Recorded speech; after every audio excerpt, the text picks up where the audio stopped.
પવન સુત હનુમાનજી મહારાજ કી જય। એવા પરમ શાંતિને આપનારા પરમ મર્યાદા પુરુષોત્તમ એવા ભગવાન રામચંદ્રજીનું પ્રાગટ્ય થયું છે। ચારે ભાઈઓ ચારે ધામ જેવા રહેલા છે। સમસ્ત અયોધ્યામાં આનંદ વ્યાપી ગયો। જેમ અત્યારે આપણને બધાને આનંદ વ્યાપી ગયો, આનંદની ઉર્મિઓ જાગી કે નહીં? જાગી ને, કારણ કે પ્રભુ આવ્યા છે। રામચંદ્રજી મર્યાદાનું સ્વરૂપ છે। મહારાજ દશરથજીને ખબર પડી, શુભ શકુનો થવા લાગ્યા છે અને ત્રણેય માતાઓ ચારે પુત્રોને હાથમાં લઈ બહાર આવે છે। સમસ્ત અયોધ્યાવાસીઓને દર્શન કરાવે, ચારે ભાઈઓને જોઈ સમસ્ત અયોધ્યાવાસીઓ આજે ખૂબ જ પ્રસન્ન છે। નૃત્ય ગાયનો કરે છે અને રામચંદ્રજીની કથા મનુષ્યને જીવન જીવતા શીખડાવે છે। રામચંદ્રજીની કથા મનુષ્યને જીવન જીવતા શીખડાવે છે અને બે કિનારાઓને ભેગા કરવાની વાત એટલે ભગવાન રામચંદ્રજીનું દિવ્ય ચરિત્ર। બે છેડાઓને બે કિનારાઓને ભેગા કરવાની કથા એટલે શ્રી રામચરિતમાનસ। શ્રીમદ ભાગવતજી એ મનુષ્યને મૃત્યુને મંગલ બનાવનારી કથા છે અને જો તમારે તમારા જીવનને મંગલ બનાવવું છે અને તમારે તમારા મૃત્યુને પણ મંગલ બનાવવું છે અને મુક્તિને પ્રાપ્ત કરવી છે તો શ્રીમદ દેવી ભાગવત ઉત્તમ છે। એવું આ દિવ્ય શ્રીમદ દેવી ભાગવત છે અને કહે છે કે રામચંદ્રજીનું પ્રાગટ્ય ક્યાં થયું? તો રામચંદ્રજી ક્યાં પ્રગટ્યા? અયોધ્યા। પાકું ને? હા, ભગવાન રામચંદ્રજી અયોધ્યામાં પ્રગટ્યા। અયોધ્યા એટલે કે જ્યાં કોઈ પ્રકારનો ઝઘડો નથી, જ્યાં કોઈ પ્રકારનો કોઈના મનમાં ઈર્ષા નથી, એ છે અયોધ્યા। જ્યારે આપણા મનમાં બધાના પ્રત્યે સમભાવ હોય, બધાના કલ્યાણ કરવાની ઈચ્છા આપણા અંદર હોય, બધાના પ્રત્યે આપણા અંદર દયાભાવ હોય, ત્યારે સમજવું કે આપણે ભગવાનના ભગવતીના પરમ ભક્ત છીએ। કારણ કે કામ ક્રોધ લોભ મોહ મદ મત્સર આપી જે છળ દુર્જવ શત્રુઓ છે એના ઉપર મર્યાદાની સ્થાપના એટલે ભગવાન રામચંદ્રજીની કથા। એવી રીતે આ ભગવાન રામચંદ્રજીનું પ્રાગટ્ય થયું છે અને સમય વ્યતીત થઈ ભગવાને બાલ્યાવસ્થામાં પ્રવેશ કર્યો છે। પણ બાલ્યાવસ્થામાં ભગવાન રામચંદ્રજીએ કોઈ દિવસ માતાને ભજવ્યા નથી અને ભગવાન કૃષ્ણએ કોઈ જગ્યા મૂકી નથી, બધી જગ્યાએ એક જગ્યા બાકી રાખી નથી।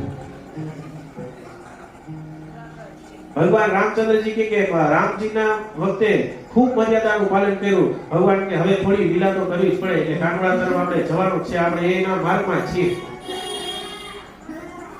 એકદમ અવળી લીલા છે। જો ભગવાન રામચંદ્રજીનું નામ સરળ, ભગવાન ઉભા રહે સીધા, ભગવાનનું ધનુષ સીધું, બાણ સીધું, રામજીના કાર્ય પણ સીધા અને કૃષ્ણ ભગવાન એ ઉભા રહે તોય વાકે બિહારી, એના કાર્ય અઘરા। જલેબી એની પાસે નાની પડે, જલેબી ગોળ ગોળ હોય ને, ભગવાનનું નામ અઘરું। કોઈ બોલે કૃષ્ણ, કોઈ બોલે કૃષ્ણ, તમારી જીભ છે ને જલ્દી ઉપડે નહીં। આપણે બોલે જય શ્રી કૃષ્ણ, જય શ્રી કૃષ્ણ, એમના કાર્ય પણ અઘરા। ભગવાન કૃષ્ણ સીધા ઉભા રહે તો સારા લાગે, ભગવાન રામજી ટેડા ઉભા રહે તો સારા લાગે। યથા યોગ્ય સમયે જે અવતારની આવશ્યકતા હતી એવો અવતાર લઈને ભગવાન અહીંયા પ્રગટ થયા છે।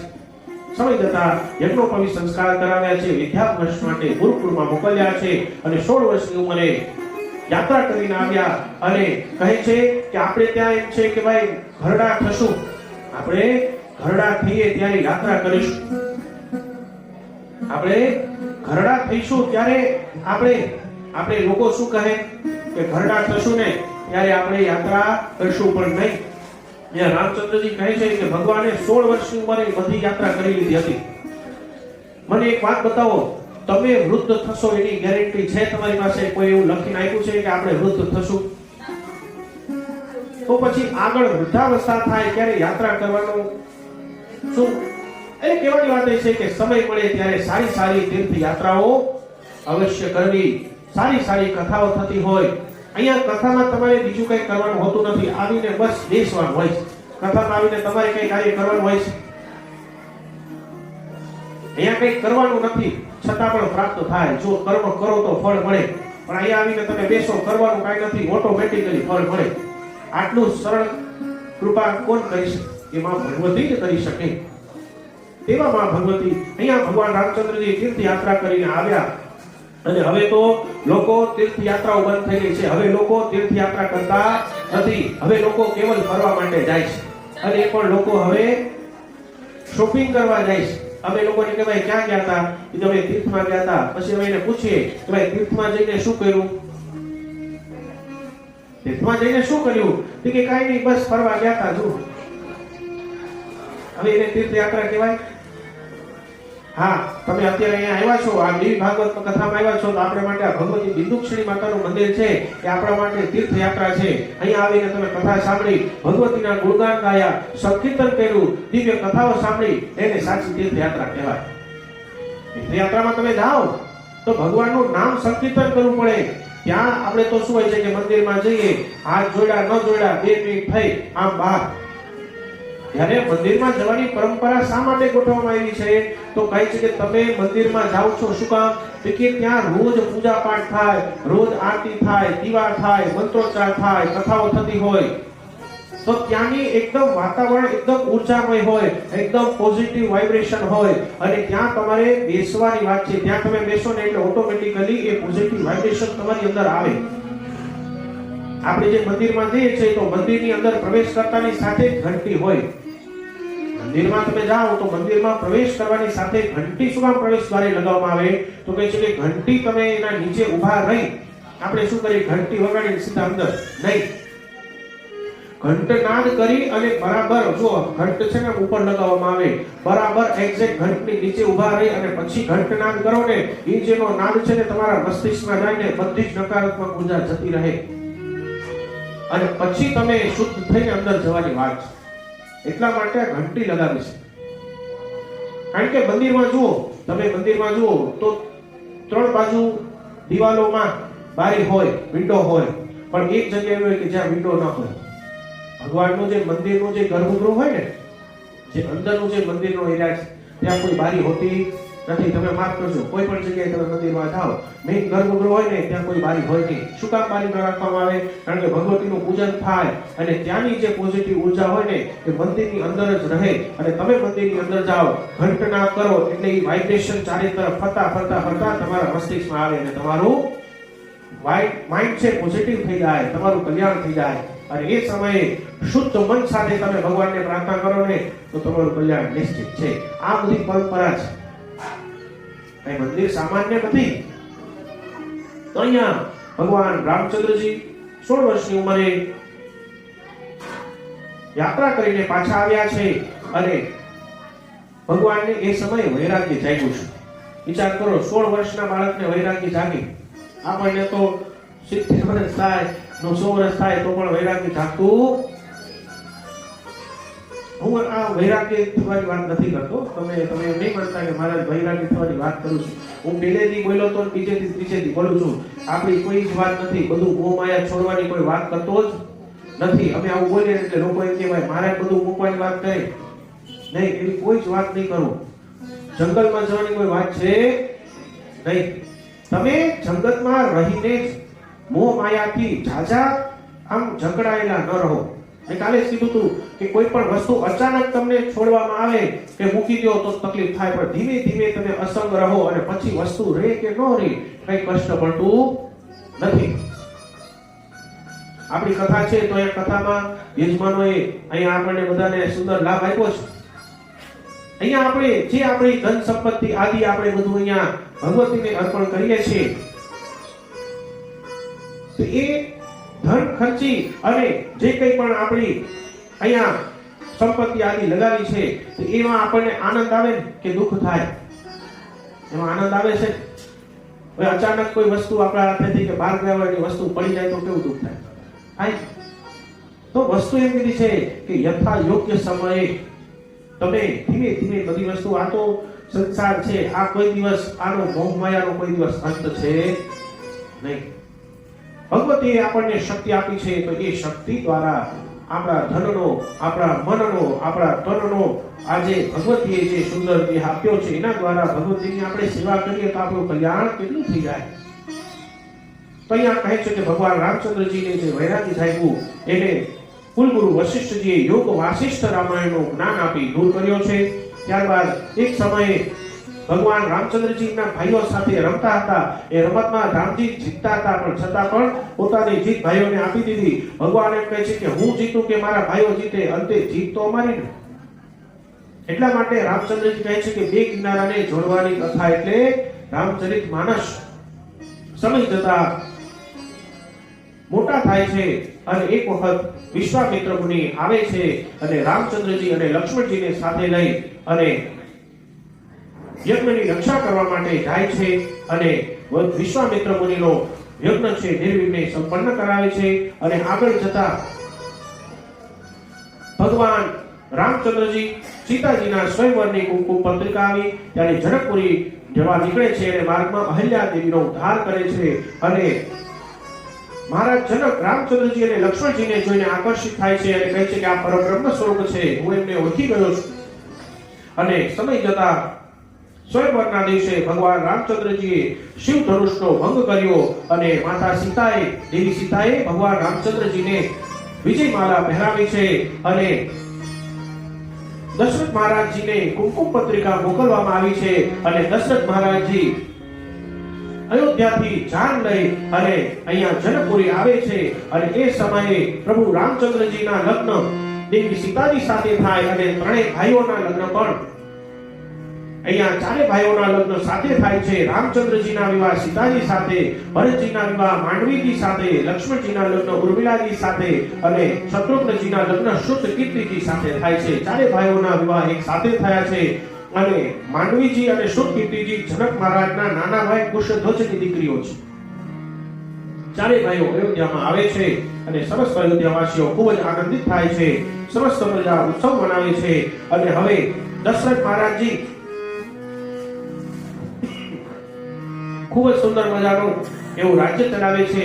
અને એક દિવસ આ દશરથ મહારાજ સભામાં જવા માટે તૈયાર થતા હતા અને પોતાની કેશ સજ્જા કરતા હતા અને બરાબર એ અરીસાની સામે ઊભા છે અને દશરથ મહારાજજીને પોતાના માથામાં એક સફેદ વાળ દેખાયો છે. ધ્યાનથી સાંભળજો, સફેદ વાળ દેખાયો છે. અને આ દશરથ મહારાજજી જોઈને કહે છે કે હવે તો નિવૃત્તિનો સમય આવી ગયો, વાળ ધોળા થઈ ગયા છે. હવે નિવૃત્તિનો સમય આવી ગયો છે. આપણે ત્યાં તો આખા બધા વાળ સફેદ થાય. ના ના કઈ વાંધો નહીં, હવે તો નાના બાળકોને સફેદ વળાવે છું. 5 વર્ષના બાળક એ દશરથ મહારાજ છે. આપણે બધા સામાન્ય મનુષ્ય છીએ એટલે આપણે હા. તો અહીંયા કહે છે કે હવે નિવૃત્તિનો સમય છે. હવે મારા પુત્ર રામનો, શ્રી રામનો રાજ્યાભિષેક કરવાનો સમય છે. સમસ્ત અયોધ્યામાં બધાને ખબર મોકલે છે કે આવતીકાલે આપણા રામચંદ્રજી રાજા બનશે. સમસ્ત અયોધ્યાવાસીઓ પ્રસન્ન થઈ જાય છે. અને આ બધું સાંભળી અને બધા પ્રસન્ન થાય, હર્ષિત થાય, પણ દેવતાઓ પ્રસન્ન થતા નથી. કહે છે કે રામજી રાજા બની જશે તો રાવણને મારશે કોણ? રાવણનો વધ કોણ કરશે? અને એ સમયે કહે છે કે દેવતાઓએ વિઘ્નેશ્વરી દેવીનું આવાહન કર્યું છે. અને એ સમયે વિઘ્નેશ્વરી દેવીનું આવાહન કરી અને કૈકેયી અને મંથરાની બુદ્ધિ બગાડી છે વિઘ્નેશ્વરી દેવીએ. ઘણા લોકો કહે છે કે આ કૈકેયીજીએ ભગવાન રામચંદ્રજીને વનમાં શા માટે મોકલ્યા હતા?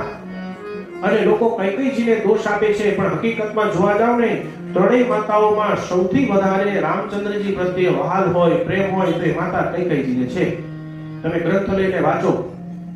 સિરિયલથી તમને સાચું જ્ઞાન કોઈ દિવસ પ્રાપ્ત થતું નથી. હું તમને પૂછું કે તમે રામાયણ જોઈ છે? તમને લોકોને રામાયણ વિશે ખબર તો છે ને, પણ તમને ક્યાંથી ખબર પડી? તમે ગ્રંથ વાંચ્યો છે? હા કે ના? તો બોલો. અહીંયા જો ભાગવતજીને આપણે લઈને બેઠા છો, દેવી ભાગવતજીને સાચું બોલવાનું ભાઈ, સત્ય સાંભળ્યું. પણ ગ્રંથથી તમને કેટલું ખબર પડી અને સિરિયલથી કેટલી ખબર પડી? સરેરાશ જુઓ તો મોટા ભાગે લોકો સારું છે, સિરિયલે પણ ઘરે ઘરે રામાયણને પહોંચાડી છે, પણ સિરિયલમાં કઈક પ્રકારની રોચકતા બતાવવા માટે અમુક પ્રસંગોનો ફેરફાર પણ કરે. તમે મહાભારતની સિરિયલ જોઈ હોય તેમાં દ્રૌપદીનો પ્રસંગ આવે છે કે દુર્યોધન એકવાર ઇન્દ્રપ્રસ્થ નગરીમાં આવ્યા હતા. ત્યાં એમને દુર્યોધનને એમ કીધું હતું કે અંધનો પુત્ર અંધ. એ સિરિયલમાં બતાવવામાં આવ્યું, જ્યારે કે ગ્રંથમાં એવું કંઈ છે જ નહીં. તમે ગ્રંથ ઉપાડીને જોઈ લો. એ રોચકતા બતાવવા માટે બતાવવામાં આવ્યું છે. તો આ રીતે કહે છે કે અહીંયા વિઘ્નેશ્વરી દેવીનું, બાકી કૈકેયીજી ભગવાન રામચંદ્રજીને જેટલું વાલ કરતા હતા એવા ત્રણેય માતામાં સૌથી વધારે, અને રામચંદ્રજી સૌથી પહેલા કૈકેયીજીને વંદન કરતા, પછી સુમિત્રાજી, પછી કૌશલ્યાજીને વંદન કરતા. તો અહીંયા કહે છે કે વિઘ્નેશ્વરી દેવીનું આવાહન કરી કૈકેયીજી અને મંત્રાની બુદ્ધિ બગાડી, અને કૈકેયીજીએ દશરથ મહારાજને બે વચનો યાદ અપાવ્યા અને કહે છે કે પ્રથમ વચનમાં તમે રામજીની જગ્યાએ ભરતજીને રાજા બનાવો, અને બીજા વચનમાં રામચંદ્રજીને 14 વર્ષનો વનવાસ આપો. અને આ સાંભળી દશરથ મહારાજ મૂર્છિત થઈ જાય છે, અને જ્યારે રામચંદ્રજીને આ વાતની જાણ થઈ, પિતાને મળવા આવે અને આશીર્વાદ માંગે, ત્યારે દશરથજી કહે છે, હે પુત્ર, તું મારી સેનાનો સેનાપતિ છે, તું એક કામ કર, મને તું કેદ કરી લે અને તું રાજા બની જા. ત્યારે રામચંદ્રજી છે કહે છે કે હે પિતાજી, આવું ન બને, એટલા માટે તુલસીદાસજી બહુ સરસ સુંદર મજાની વાત કરે છે. કહે છે, રઘુકુલ રીતિ સદા ચલી આવી, પ્રાણ જાય પર વચન ન જાય, મંગલ ભવન અમંગલ હારી, તમ હુસુ દશરથ અજિર વિહારી.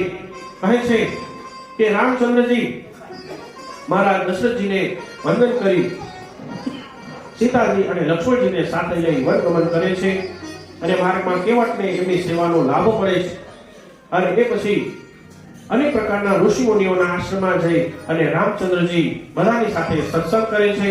અને બીજી તરફ ભગવાન રામચંદ્રજીના વિયોગમાં દશરથ મહારાજજી અહીંયા પ્રાણ ત્યાગ કરે છે, અને એ સમયે ચારે ભાઈઓમાંથી કોઈ પણ ભાઈ હાજર નથી, અને ભરતજી અને શત્રુઘ્નજીને બોલાવવામાં આવે છે. અને એ સમયે માતા કૈકેયી અને મંત્રા ઉપર ભરતજીએ ખૂબ જ ક્રોધ કર્યો છે. પિતા દશરથ મહારાજના મૃતદેહના અગ્નિ સંસ્કાર કર્યા છે, અને એ સમયે ભરતજી ખૂબ જ શોક કરે છે અને રાજગાદી પર બેસવાની ના પાડે છે. અને ભરતજી રામચંદ્રજીને પાછા બોલાવવા માટે ચિત્રકૂટમાં આવે છે, અને ચિત્રકૂટમાં ભગવાન રામચંદ્રજી જ્યાં રોકાયા હતા ત્યાં આવી અને દોડતા દોડતા પ્રભુને જોઈ પ્રભુના ચરણોમાં દંડવત પ્રણામ કરે છે, અને ખૂબ જ અશ્રુ વહાવે છે, ખૂબ જ કષ્ટ થાય છે. કહે છે કે હે ભ્રાતા, મારા કારણે તમને વનવાસ મળ્યો છે. હે ભાભી સીતાજી, હે માતા, મારા કારણે તમારે વનમાં આવવું પડ્યું. મારો પ્રિય એવો લક્ષ્મણ, તારે અહીંયા વનમાં આવવું પડ્યું. હે ભ્રાતા, મારા કારણે તમને કષ્ટ થયું છે. અને એ સમયે ભગવાન રામચંદ્રજી ભરતજીને ઉપવાસ કરી અને હૃદય લગાવી દે છે, અને હૃદય લગાવ્યું અને એવું દ્રશ્ય ઊભું થયું જાણે જીવ અને શિવનું મિલન થયું, જેને આપણે ભરત મિલાપ કહીએ છીએ. અને એ સમયે ત્રણેય માતાઓને જોઈ અને રામચંદ્રજી વિસ્મિત થાય છે. કહે છે કે આ માતાઓએ કેવા વસ્ત્ર ધારણ કર્યા છે. અને એ સમયે કૌશલ્યાજી પિતા દશરથ મહારાજના દેહાંતની વાત કરે છે. એ સમયે ભગવાન રામચંદ્રજીને પણ ખૂબ કષ્ટ થાય છે, તેઓ પણ ખૂબ વિલાપ કરે છે, અને પિતા દશરથ મહારાજની શ્રાદ્ધાદિ ક્રિયાઓ કરે છે. અને એ પછી ભરતજી પ્રભુને અયોધ્યામાં આવવાની વાત કરે છે. અને રામચંદ્રજી કહે છે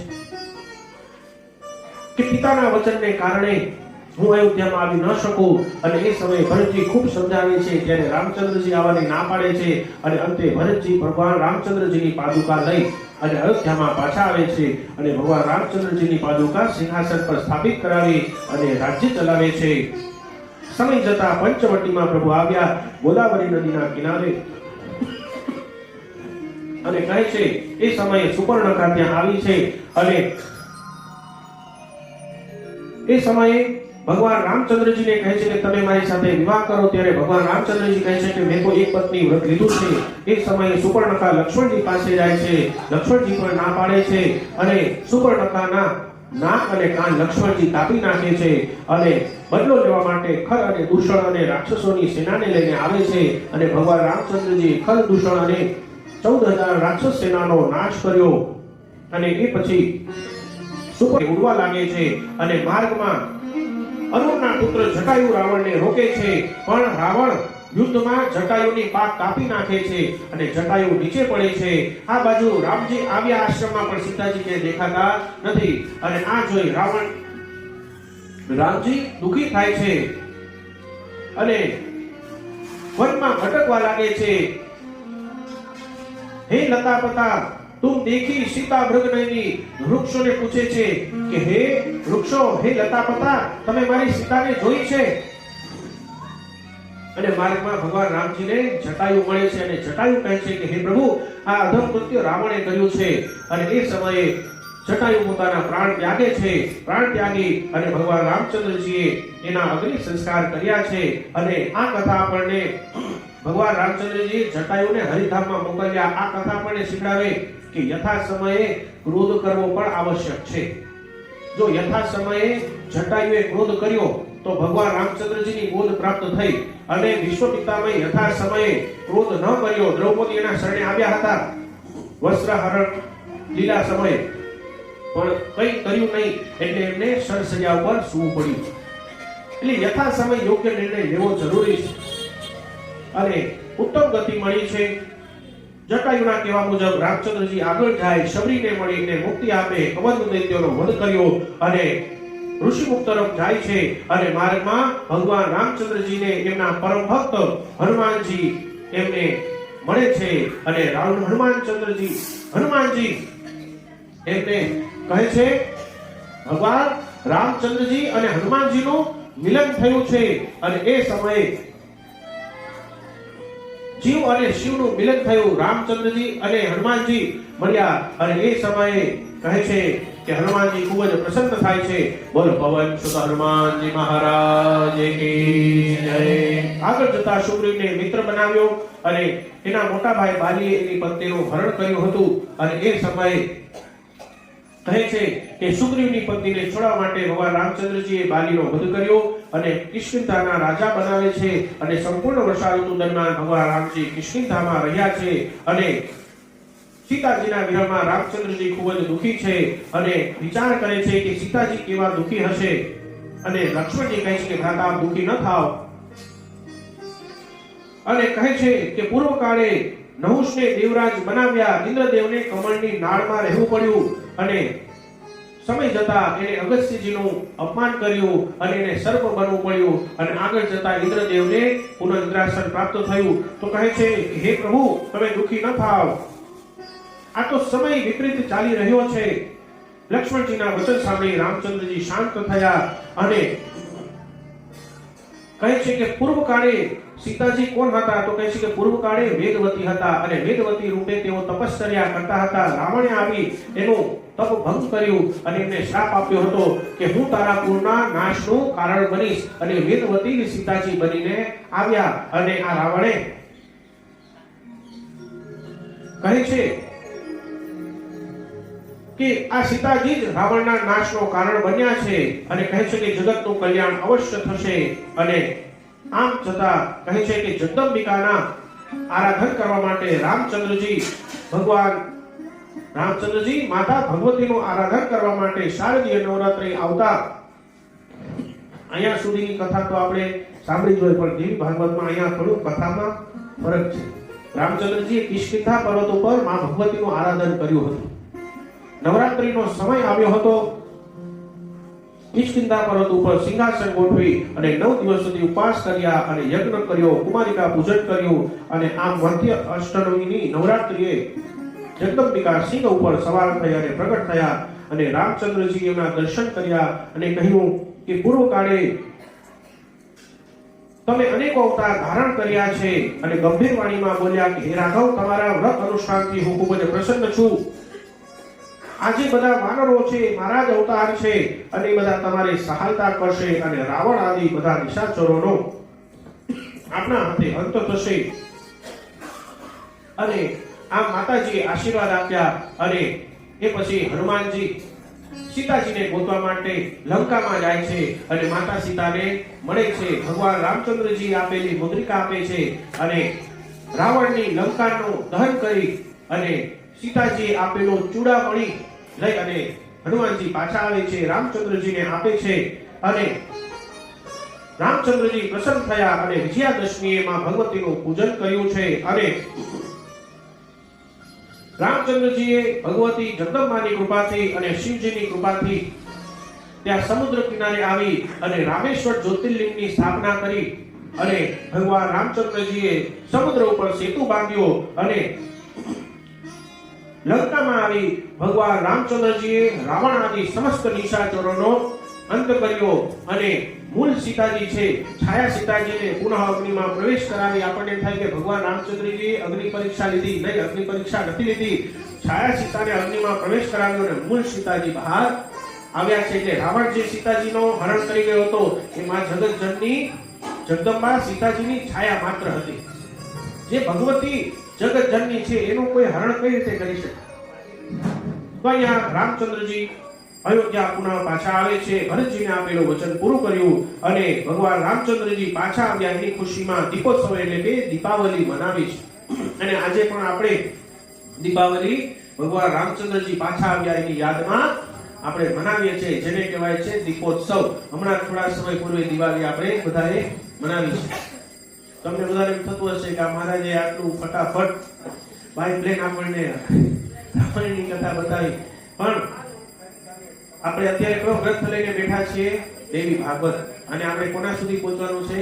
કૃષ્ણ કનૈયા સુધી. કેવો મોટો મહા રામચરિત માનસ અને રામાયણ ગ્રંથ. અને આ દેવી ભાગવતમાં આચમનીમાં કેટલું પાણી આવે, આચમની જેવડી કથા. કારણ કે આપણે હજી કનૈયા સુધી પહોંચવાનું છે. તો આવી રીતે ભગવાન રામચંદ્રજીએ સમસ્ત પ્રજાને સુખી કરી અને કહે છે કે દિવ્ય રામ રાજ્યની સ્થાપના કરી અને કહે છે કે રામ રાજ્યમાં સિંહ અને હરણ સાથે પાણી પીતા એવા દિવ્ય રામ રાજ્યને વંદન.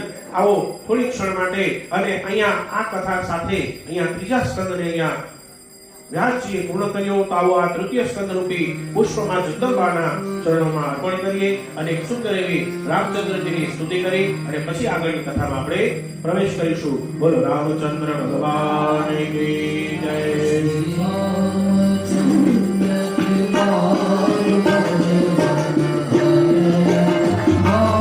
દિવસ સમજમાં આવતા નથી, એટલા માટે અહીંયા કહ્યું છે કે ભગવાન રામચંદ્રજીએ પણ માં ભગવતીની આરાધના કરી. આપણને એમ થાય કે દેવી ભાગવતમાં રામજીનું ચરિત્ર આવે, દેવી ભાગવતમાં કૃષ્ણ ભગવાનનું ચરિત્ર આવે.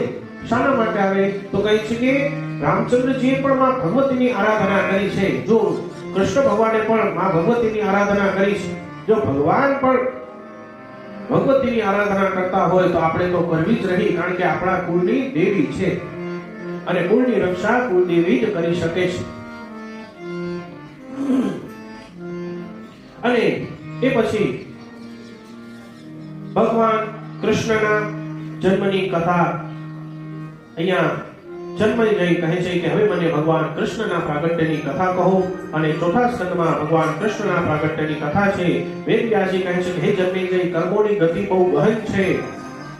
દેવતાઓ પણ નથી જાણતા તો મનુષ્યની શું ગતિ. અને ત્રણ પ્રકારના કર્મો કહ્યા છે: સંચિત, પ્રારબ્ધ અને વર્તમાન. ત્રણ પ્રકારના કર્મોનું મિશ્રણ રહે છે આ જગતમાં.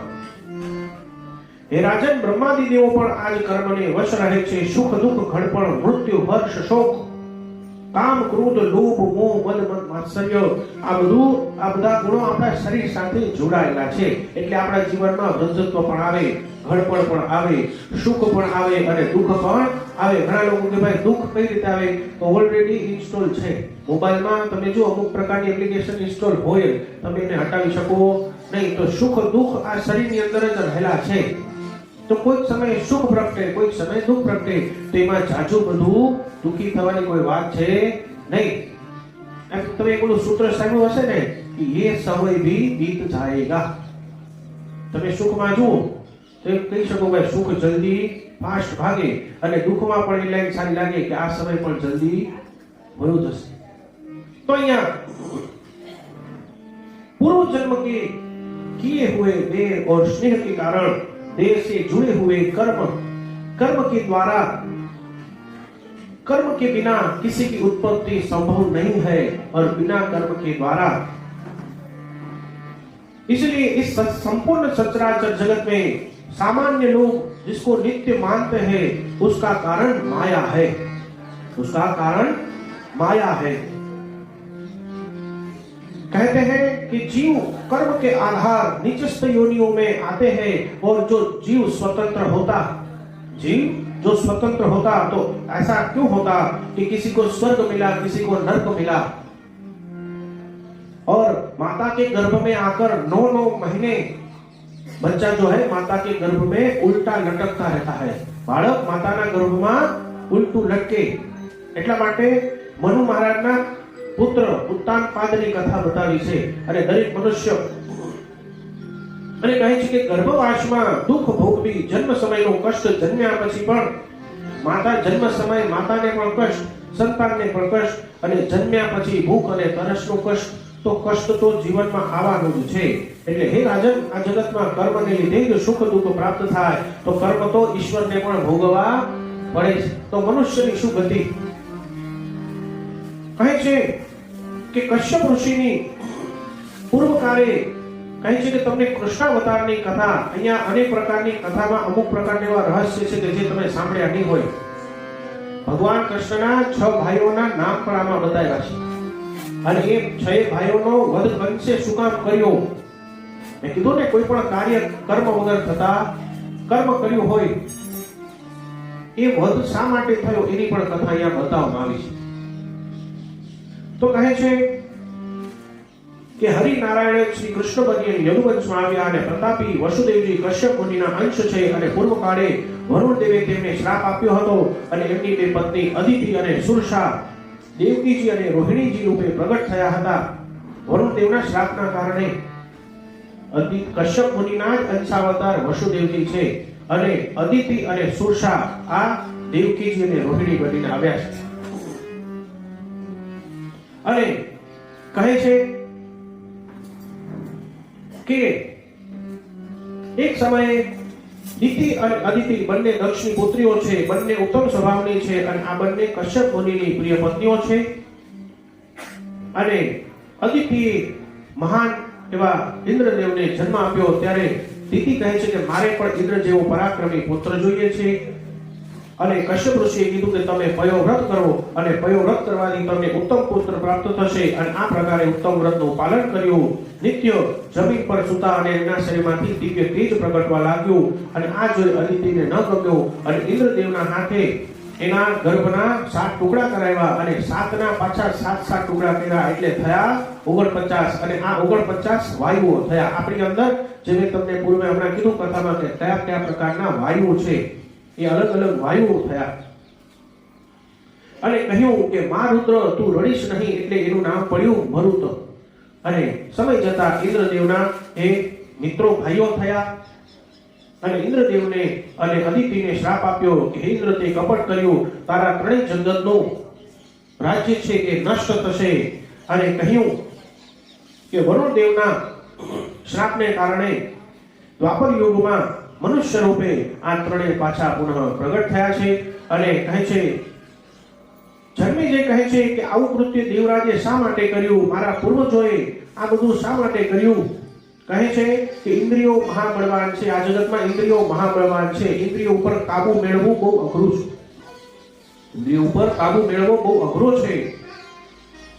કોઈ છલ કરે, કોઈ કપટ કરે અથવા તો કોઈ મનુષ્ય વિષય ભોગવવામાં લિપ્ત રહે છે અને શુભ કર્મ કરો તો વિચારવું અને તમારા હાથે શુભ કર્મ થાય અને એમાં તમારું દ્રવ્ય વપરાય તો સમજવું કે આપણા ઘરમાં શુભ લક્ષ્મી વિરાજમાન છે। તમારા હાથે ધર્મ કાર્ય થાય તો સમજવું કે ભગવાનની તપસ્યામાં લીન રહે છે। ઇન્દ્રદેવે આવી અને એમની તપસ્યા ભંગ કરવાના અનેક પ્રકારની ઉપાયો કર્યા પણ આ બંને કોઈ દિવસ એમાંથી વિચલિત ન થયા। આગળ જતા 16,100 કન્યાઓ મોકલી છે એમના તપસ્યાને ભંગ કરવા માટે। એ બધાએ આવી અને એમની તપસ્યા ભંગ કરવાની કોશિશ કરી પણ એમનો તપ ભંગ થયું નહીં। અને એ સમયે નર નારાયણ ઋષિ વિચાર કરવા લાગ્યા કે આ બધા કોણ છે અને કહે છે એ સમયે નર નારાયણ મુનિએ ઉર્વશી નામની અપ્સરા ઉત્પન્ન કરી અને કહે છે કે આ બધાની તપસ્યા ભંગ ન થઈ એટલે એ બધી જ જે કન્યાઓ હતી એ ભગવાન નારાયણના શરણે જાય છે અને કહે છે કે તમે અમારું વરણ કરો। કહે છે કે ન બને, અમે અત્યારે તપસ્વીઓ છીએ।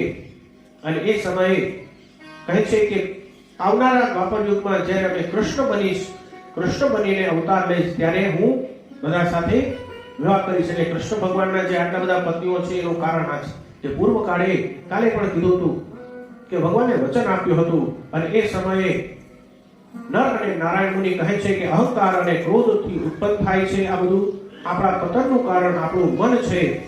હે ભ્રાતા, ત્યારે નર બોલ્યા કે હવે એક જ ઉપાય છે કે ક્રોધને વશ કરો, પ્રબળ અહંકારને દૂર કરો અને મન શાંત રાખવું. અને આ જગતમાં સૌથી અઘરામાં અઘરું કોઈ વાત હોય તો મનને શાંત રાખવું.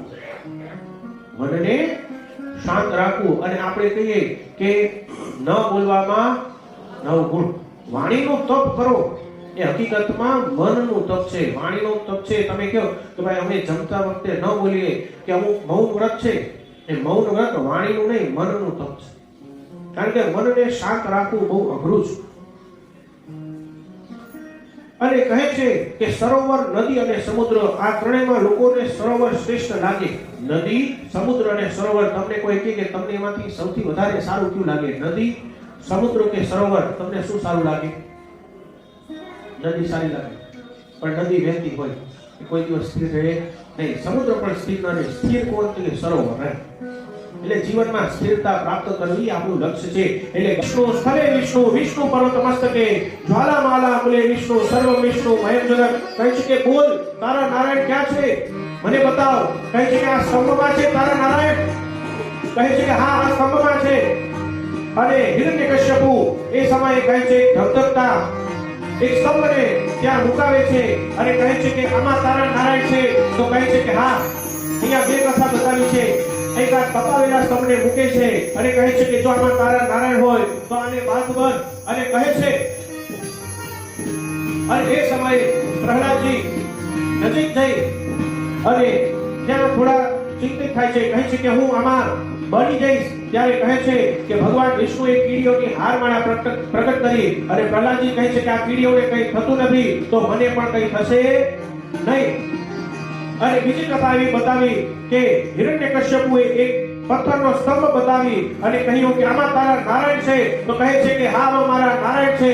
અને હિરણ્યકશ્યપુએ પોતાની ગદાથી ગદાનો પ્રહાર કર્યો છે અને પ્રહાર કરતાની સાથે ભયંકર વિસ્ફોટ થયો અને અંદરથી સિંહ ગર્જના કરતા કરતા ભગવાન નૃસિંહ નારાયણનું પ્રાગટ્ય થયું છે. બોલો નૃસિંહ નારાયણ ભગવાન કી, નૃસિંહ નારાયણ ભગવાન કી, નૃસિંહ નારાયણ ભગવાન કી જય.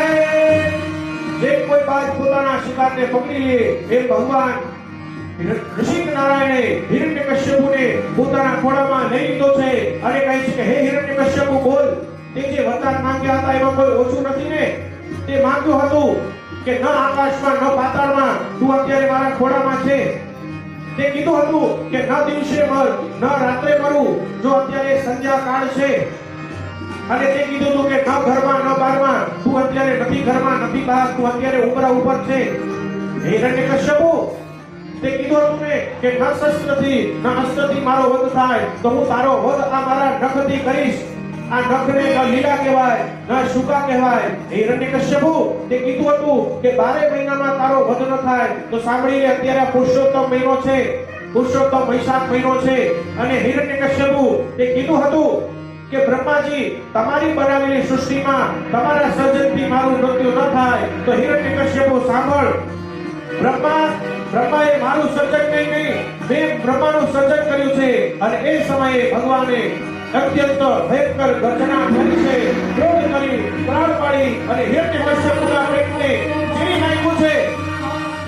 આપણાઓ ભગવાન પોતાના ગળામાં બેહવા લાગ્યા છે અને ભયંકર ગર્જના કરી અને ઉપસ્થિત બધા લોકો ભગવાન નૃસિંહ નારાયણનો જય જયકાર કરવા લાગ્યા છે. બોલો નૃસિંહ નારાયણ ભગવાન કી જય. વૈશાખ માસની ચતુર્દશીના દિવસે ભગવાન સાયકાળે પ્રગટ થયા હતા અને એ સમયે ભગવાન કોઈનાથી શાંત થતા નથી. ભગવાનને બધાએ વિચાર કર્યો દેવતાઓએ કે લક્ષ્મીજીથી તો શાંત થઈ જશે અને લક્ષ્મીજીનું આહવાન કર્યું અને લક્ષ્મીજી ભગવાન નૃસિંહ નારાયણના આ ઉગ્ર સ્વરૂપને જોઈ અને કહે છે કે આ તો મારો પતિ નથી. માતા લક્ષ્મીએ સાઈડમાં બેસી કહે છે અને એ સમયે પ્રહલાદજીને આગળ કરે છે અને પ્રહલાદજી ભગવાનની સ્તુતિ કરે છે અને ભગવાન શાંત થાય છે અને પ્રહલાદજી ભગવાનની દિવ્ય સ્તુતિ કરે છે. આ કથા ભાગવતજીમાં બતાવી, પણ એ કથા એવી પણ બતાવી છે શ્રી મહાપુરાણમાં કે ભગવાન ઋષિ નારાયણને શાંત કરવા માટે ભગવાન શિવજીએ સર્વ પક્ષીનો અવતાર ધારણ કર્યો હતો. સર્વ પક્ષી એટલે અડધું શરીર હરણ જેવું અને 8 પગવાળું આ પ્રાણી છે. અને સર્વ રૂપે ભગવાને ઋષિને શાંત કર્યા હતા. પ્રહલાદજીને ખૂબ જ વાલ કર્યું છે અને પ્રભુ કહે છે કે હે પ્રહલાદ, મને ક્ષમા કર, મેં આવામાં મોડું કર્યું, મને ક્ષમા કર. અને એ સમયે જો એક અસુરકુળના બાળક માટે ભગવાન પ્રગટ થયા હોય તો આપણે ક્યાં અસુરકુળના બાળકો છીએ? આપણે તો જાણી જોઈને ભગવાનની કથા શ્રવણ કરીએ છીએ. તો કેવલ શરણાગત થઈ અને પ્રભુનું તમે ભક્તિભાવપૂર્વક ભગવાનનું યજન કરો તો ભગવાન ખૂબ જ પ્રસન્ન થાય છે. તો આમ ભગવાનની કૃપાથી આગળ જતા પ્રહલાદજી દૈત્યરાજ બન્યા છે અને પ્રહલાદજી એક સમયે તીર્થયાત્રા કરતા કરતા નૈમિષારણ્યમાં આવે છે અને કહે છે કે ભૃગુપુત્ર ચ્યવન ઋષિ નર્મદાના વ્યારતીશ્વર તીર્થમાં ગયા. સ્નાન કરતા કરતા એ સર્પ એમને ખેંચી ગયો અને ત્યાં નૈમિષારણ્યની વાત કરે છે અને નૈમિષારણ્યમાં જાય છે તો ત્યાં ભગવાન નર અને નારાયણને મળે છે અને કહે છે કે નર નારાયણને જોઈ અને કહે છે કે આ તે કેવા ઋષિ મુનિઓ છે કે જે અસ્ત્ર શસ્ત્રને સાથે રાખે છે.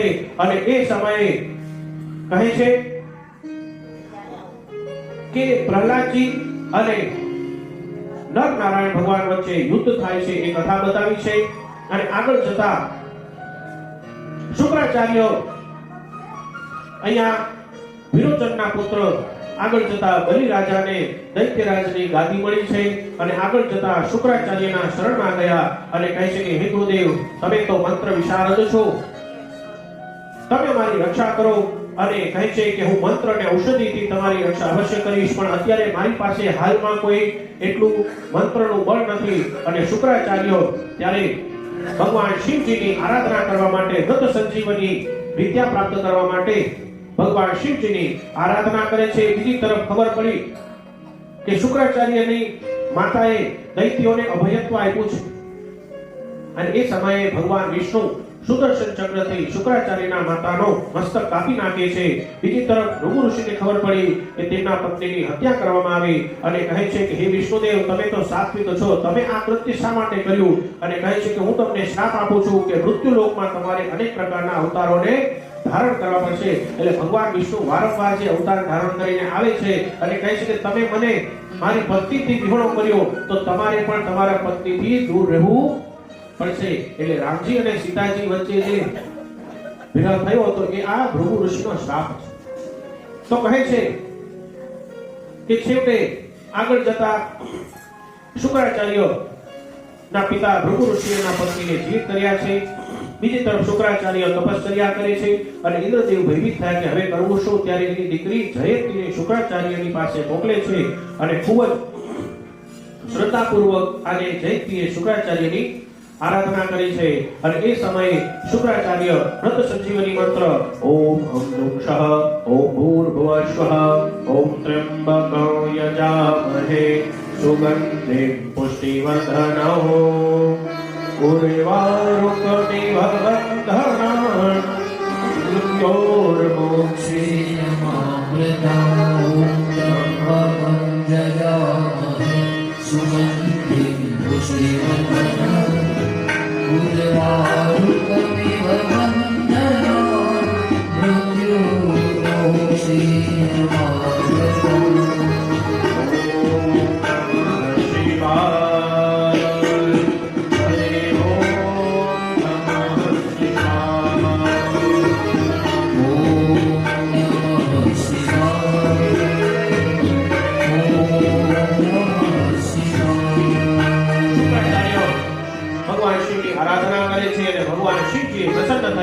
શુક્રાચાર્યને વરદાન આપ્યું છે વ્રત સંજીવનીનો અને વ્રત સંજીવની વિદ્યા દ્વારા તમે કોઈ વૃદ્ધ વ્યક્તિને જીવિત કરી શકો છો. અને એ પછી આ જે અંત આ ગાળામાં શુક્રાચાર્યએ જેટલા વર્ષો સુધી તપ કર્યું અને દેવતાઓને ખબર પડી ત્યારે દેવતાઓના ગુરુ બૃહસ્પતિ શુક્રાચાર્યનું રૂપ ધરી અને દાનવ લોકમાં જઈ અને એમને ખોટા મંત્ર શીખડાવે વિચાર્યું. અને બીજી તરફ શુક્રાચાર્ય ઇન્દ્રદેવની દીકરી જયંતી સાથે 10,000 વર્ષ સુધી રહે છે.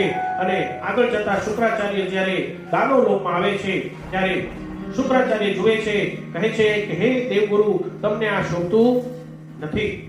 અને એ સમયે કહે છે કે શુક્રાચાર્યએ ની વાત દાનવોએ માની નહીં અને શ્રાપ આપ્યો છે કે તમે પદભ્રષ્ટ થશો. અને થોડા સમય પછી બૃહસ્પતિ પણ ત્યાંથી જતા રહ્યા. અને આગળ જતા શુક્રાચાર્યના શરણમાં દૈત્યો પુનઃ આવ્યા છે. અને દૈત્યો શુક્રાચાર્યના મંત્ર બળ દ્વારા ફરીથી શક્તિશાળી બન્યા છે. અને કહે છે કે ઇન્દ્રદેવ બીજી તરફ કહે છે કે દેવતાઓનો સુખમય સમય આગળ પસાર થાય છે. સમય જતા દૈત્યોનો સમય આવે છે અને ફરીથી બલિરાજા શક્તિશાળી બને છે અને અશ્વમેધ યજ્ઞો કરે છે. અને શુક્રાચાર્યની પાસે 100 અશ્વમેધ યજ્ઞ કરવાનો સંકલ્પ કરાવે છે. અને સંકલ્પ દ્વારા એના જીવનમાં, દૈત્યોના જીવનમાં સુખ આવ્યું છે. દેવતાઓ દુઃખી થયા છે અને દેવતાઓ જગદંબિકાના શરણે જાય છે અને કહે છે, દેવી અદિતિ એમના પુત્રોના કલ્યાણ માટે ભગવાન વિષ્ણુના શરણે જાય છે. અને ભગવાન શ્રી હરિનારાયણ ત્યાં ચતુર્ભુજ રૂપે પ્રગટ થાય છે. અને દેવી અદિતિના પયોવ્રતના કારણે ભગવાન શ્રી હરિ કહે છે કે હે દેવી, તમે ચિંતા ન કરો. ત્યારે ભગવાન શ્રી હરિનારાયણ કહે છે કે અત્યારે બલિ રાજા મારું યજન કરે છે, અત્યારે હું એનો વધ ન કરી શકું, પણ હું એની પાસે માગી તો શકું ને. અને એ સમયે ભગવાન શ્રી હરિનારાયણ ચતુર્ભુજ રૂપને છોડી અને ભગવાન શ્રી હરિનારાયણ વામનજી બની અને પ્રગટ થયા છે. બોલો વામન નારાયણ ભગવાન કી. માતા અદિતિની પ્રાર્થના સાંભળી અને દેવતાઓની રક્ષા કરવા માટે ભગવાન શ્રી વિષ્ણુજી આજે બલિ રાજા પાસે યાચક બનીને આવ્યા છે. એટલા માટે શાસ્ત્રમાં અને કવિએ બહુ સરસ સુંદર મજાની એક સ્તુતિ કહી છે. આવો થોડી ક્ષણ માટે બહુ જાજો સમય નહીં, કારણ કે આપણે કનૈયા સુધી પહોંચવું છે.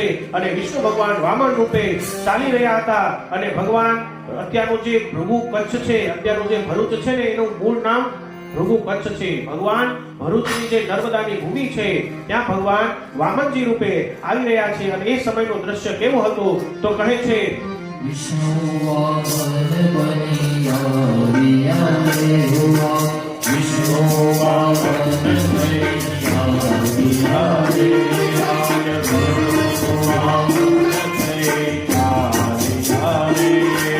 એક કાલે વાગી કોઈ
અને બલિ રાજાની ત્યાં આવ્યા અને 3 ડગલા ભૂમિ માંગી.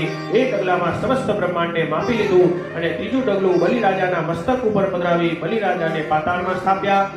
અને ચાતુર્માસ ભગવાન ત્યાંના દ્વારપાલ બનીને રહ્યા. અને ત્યારે લક્ષ્મીજીને ચિંતા થઈ. ત્યારે લક્ષ્મીજી બલિ રાજાને ત્યાં આવી અને આ જગતની પ્રથમ રાખડી કોઈ બાંધી હોય તો માતા લક્ષ્મીએ બલિ રાજાને બાંધી છે. એટલા માટે મંત્ર બોલવામાં આવે. જ્યારે બ્રાહ્મણો નાળાછડી બાંધે ત્યારે બોલવામાં આવે અશ્વત્થામા.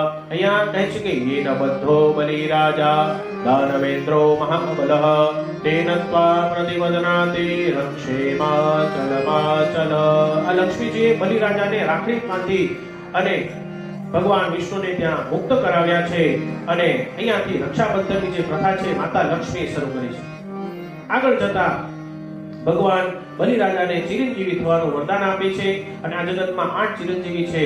અશ્વત્થામા બલિર્વ્યાસો હનુમાન વિભીષણ કૃપઃ પરશુરામશ્ચ સપ્તૈતે ચિરંજીવિનામ. અષ્ટ ચિરંજીવી અશ્વત્થામા, બલિરાજા, વ્યાસ મુનિ, હનુમાનજી, વિભીષણ, કૃપાચાર્ય, પરશુરામજી અને માર્કંડેય મુનિ આ અષ્ટ ચિરંજીવી છે.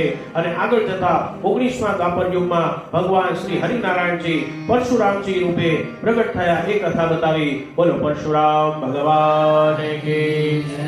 ત્યારબાદ ભગવાન શ્રી હરિનારાયણ રઘુવંશમાં રામચંદ્રજીની જે આપણે કથા સાંભળી, રામચંદ્રજી રૂપે પ્રગટ થયા. બોલો રામચંદ્ર ભગવાન કી જય. તો આવી રીતે સંક્ષેપમાં ભગવાન વિષ્ણુના 24 અવતારો થયા છે. એમાંનો એક અવતાર બાકી છે જે કલ્કી અવતાર. એમ આ કથા બતાવી અને પરમ પુરુષને પરમાત્માને પ્રસન્ન રાખવા માટે દૈવી પ્રકૃતિ સમસ્ત જગતમાં નિર્માણમાં પ્રવૃત્ત રહે છે અને કહે છે કે પરબ્રહ્મ પરમાત્માએ સૃષ્ટિનું સર્જન કર્યું અને રૂપ ગુણ વગરના જે કાર્ય ભેદથી રૂપો ભાષે છે, યોગ માયાનો તેનો અભિન્ન સંબંધ છે. અને કહે છે કે આ બધી કથાઓ સાંભળી અને જન્મેજય પ્રસન્ન થાય છે અને કહે છે કે હવે આપ વિસ્તારપૂર્વક મને મારા ભગવાન શ્રી હરિનારાયણની કથા સંભળાવો. અને એ સમયે જન્મેજય કહે છે કે અત્યારે મને મંગલ ઘંટ સંભળાઈ રહ્યા છે, મંગલ નાદ સંભળાઈ રહ્યો છે. એટલે કવિએ બહુ સરસ સુંદર મજાની વાત કરી છે. હવે જલ્દીથી આપણે ભગવાન કનૈયા તરફ જવાનું છે. થોડી ક્ષણમાં આપણી વચ્ચે ભગવાન કૃષ્ણનું પ્રાગટ્ય થશે. તો આવો થોડી ક્ષણ માટે ભગવાન આવે તો કેવો સરસ સુંદર મજાનો નાદ થાય છે એના માટે કવિએ બહુ સરસ સુંદર વાત કરી છે.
થાય ત્યારે કહે છે કે મંગલ ઘંટનાદ સંભળાય છે અને અહીંયા કહે છે કે ભગવાન જ્યારે પ્રગટે છે ત્યારે ચારે તરફ વાતાવરણ ખૂબ જ સુંદર બને છે. ભાગવતજીની કથામાં ભગવાન શ્રી કૃષ્ણ દસમ સ્કંદમાં આવે છે, પણ અહીંયા ભગવાન કૃષ્ણનું પ્રાગટ્ય ચતુર્થ સ્કંદમાં છે. દેવી ભાગવતમાં કહે છે કે જગદંબિકાની કથા અને પ્રભુની કૃષ્ણની કથામાં રતિ થાય તો સંસારના વિષયોમાંથી આપણી વિરક્તિ થાય અને વ્યક્તિની મતિ શુદ્ધ થાય છે અને ભક્તિના સુખની આગળ તો મુક્તિ નાની લાગે છે. કહે છે કે પૃથ્વીને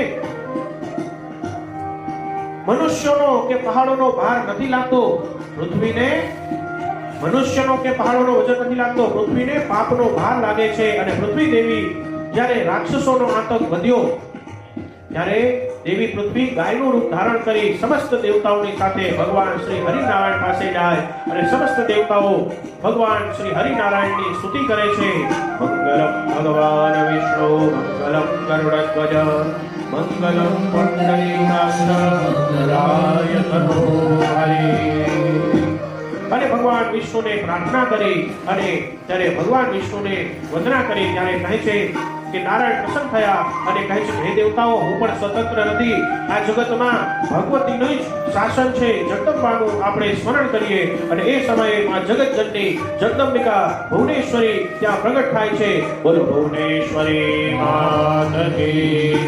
અને માં ભગવતીને દેવતાઓ અને ભગવાન શ્રી હરિ પ્રાર્થના કરે છે કે બોલો શા માટે તમે મારું આવાહન કર્યું? ત્યારે દેવી દેવતાઓ કહે છે કે હે માં ભગવતી, પૂર્વ કાળે આપે મહિષાસુર ચંડમુંડ આદિ દૈત્યોનો વધ કર્યો. તો હે પ્રભુ, હે માં ભગવતી, આપ અત્યારે પણ અમારી રક્ષા કરો. અને ત્યારે માં ભગવતી કહે છે કે હે દેવતાઓ, તમે ચિંતા ન કરો. આ જગતમાં દુષ્ટોનો નાશ થાય એવી મારી પણ ઈચ્છા છે. તમે બધા પોતાના અંશથી અલગ અલગ સ્વરૂપે તમે પ્રગટ થાવ. અને કહે છે કે કશ્યપ મુનિ તેની પત્ની અદિતિ સાથે યાદવ કુળમાં જન્મશે. વસુદેવ અને દેવકીના નામે પ્રસિદ્ધ થશે અને ભગવાન શ્રી હરિ તેમને ત્યાં પુત્ર બની અવશ્ય પ્રગટ થશે. આમ કહી અને માં ભુવનેશ્વરી ધ્યાન થયા છે, કારણ કે માં ભગવતી કરુણામય છે. અને એ સમયે કહે છે કે આગળ જતા સૂર્યવંશની કથા બતાવી અને ચંદ્રવંશીની કથાની હવે અહીંયાથી શરૂઆત થાય છે. અને કહે છે કે મથુરાની સત્તા સૂર્યવંશીના હાથમાંથી ચંદ્રવંશીઓના હાથમાં આવી છે. અને કહે છે કે યયાતિના પુત્ર યાદવોએ મથુરા નગરી મેળવી હતી અને સુરસેન નામનો રાજા હતો. કશ્યપ મુનિ વરુણદેવના શ્રાપના કારણે વસુદેવજી રૂપે આવ્યા અને એમના પત્ની રોહિણી અને દેવકીજી બની અને આવ્યા છે, અદિતિ અને સુરસા. અને એ સમયે મથુરાના રાજા ઉગ્રસેન હતા. પવનરેખા નામે એમને પત્ની હતા અને એમને ત્યાં 5 દીકરાઓ, 9 દીકરાઓ અને 5 દીકરીઓ હતી. કંસ છે એક નહીં 10 ભાઈઓ હતા અને 5 બહેનો છે. અને કહે છે કે કંસ, ન્યગ્રોધ, સુનામા, કંકશંકુ, શુહુ, રાષ્ટ્રપાલ, તુષ્ટિમાન અને સૃષ્ટિ આદિ અને કંસ, કંસાવતી, કંકા, સુરભી અને રાષ્ટ્રપાલી 5 બહેનો હતી. અને અલગ અલગ કહે છે કે દેવકીજીના લગ્ન વસુદેવજી સાથે થાય છે. અને અહીંયા કંસ છે એના પિતા ઉગ્રસેનને જેલમાં પૂરી અને પોતે રાજા બની જાય છે. અને કંસનો લોકો વિરોધ કરવા લાગ્યા ત્યારે લોકોમાં વાહવાહી થાય એ માટે કરી કંસે એમના કાકાની દીકરી દેવકન્યા દેવકીજીના લગ્ન ખૂબ જ ધામધૂમથી કરાવ્યા છે. અને વિદાય સમયે કંસ પોતે રથ ચલાવવા માટે તૈયાર થયો છે. લોકો એની વાહવાહ કરવા લાગ્યા કે જુઓ, કંસ રાજા થઈને એક સારથીનું કામ કરે છે અને ભગવાન કહે છે કે જેના દ્વારા હું પ્રગટ થવાનો છું અને એનો સારથી કંસ બને, મને ઉત્તમ લાગતું નથી. અને ભગવાને એ સમયે અને માં ભગવતીએ આકાશવાણી કરી છે અને કહ્યું છે કે હે કંસ, તું જે બેનને આટલો બધો પ્રેમ કરે છે, સાંભળ, એનો જ 8મો દીકરો તારા નાશનો કારણ બનશે. અને આ આકાશવાણી સાંભળી અને કંસે લાલ આંખી કરી અને ખડગ કાઢ્યો અને દેવકીજીનો વધ કરવા માટે તૈયાર થયો. અને યાદવોએ ઘણું બધું સમજાવ્યું પણ કંસ માન્યો નહીં. અને ત્યારે વસુદેવજી કહે છે કે હે કંસ, તારો વધ દેવકીના 8મા પુત્રથી છે, દેવકીથી નથી. એ કંસ સ્ત્રીનો વધ ન કરાય. કહે છે કે અમારા જેટલા પણ સંતાનો થશે એ બધા જ સંતાનો હું તને આપી દઈશ. કંસને આ વાત મનમાં બેસી ગઈ. કહે છે કે હા. અને વસુદેવ અને દેવકીજીને જેલમાં પૂરી દે છે. સમય જતા વસુદેવ અને દેવકીજીની સંસાર વાટિકામાં પ્રથમ પુષ્પ ખીલ્યું છે. અને વસુદેવજી વચન અનુસાર કંસને દીકરો આપવા જાય છે. અને એ સમયે દેવકીજી ખૂબ જ વિલાપ કરે છે. એ જનેતાની વેદનાની શું વાત કરવી કે જે બાળક જન્મ્યો હોય અને મૃત્યુના મુખમાં મોકલી દેવું પડે. દેવકીજી ખૂબ વિલાપ કરે છે. અને વસુદેવજી કંસને એનો દીકરો આપવા જાય ત્યારે વસુદેવજી વચન નિભાવ્યું. એટલે કંસ કહે છે કે હવા વસુદેવ, વચન તમે નિભાવ્યું છે, તમને ધન્ય છે. અને કંસ રાજી થયો કોમળ નવજાત શિશુને જોઈ અને કહે છે કે મને આનાથી કોઈ કષ્ટ નથી. આ તો મારા બેનનો દીકરો એટલે મારો ભાણિયો કહેવાય. આનાથી મને કોઈ ભય નથી. તમે આને લઈ જાઓ. પાછા લઈને આવે છે. પણ આ વાત નારદજીને ગમી નહીં. નારદજીને થયું કે આ બધું ખોટું થાય છે. નારદ મુનિ કંસને આવી અને કંસને કન્ફ્યુઝ કરી દીધો. કંસને કીધું કે તને ખબર છે આકાશવાણી થઈ હતી? કહે છે કે એ બધી વાત છોડો, ગુરુદેવ સુખમાં છો ને?